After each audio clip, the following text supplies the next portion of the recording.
بسم اللہ الرحمن الرحیم۔ حضرت علی نے فرمایا، اپنے دن کا آغاز صدقہ دینے سے شروع کرو، اس دن تمہاری کوئی دعا رد نہیں جائے گی، اور اچھی بات بتانا بھی صدقہ ہے۔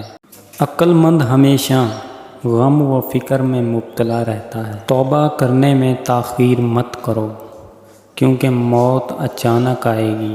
ساری دنیا کے سارے لوگ تجھے اپنے فائدے کے لیے چاہتے ہیں، صرف تیرا رب ہی ہے جو تجھے تیرے فائدے کے لیے چاہتا ہے۔ اپنے وہ نہیں ہوتے جو رونے پر آتے ہیں، اپنے وہ ہوتے ہیں جو رونے ہی نہیں دیتے۔ رزق کے پیچھے اپنا ایمان خراب مت کرو، کیونکہ رزق انسان کو ایسے تلاش کرتا ہے جیسے مرنے والے کو موت۔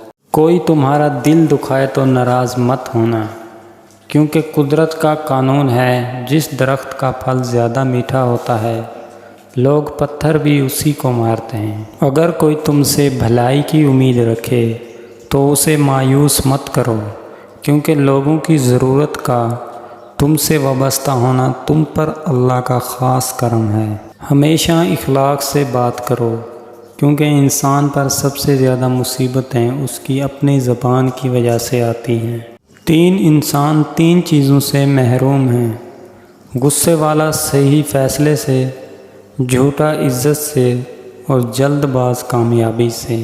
اگر نماز پڑھنے والے کو علم ہو جائے کہ کیسے رحمتوں نے اسے گھیر رکھا ہے تو وہ کبھی سجدے سے سر نہ اٹھائے۔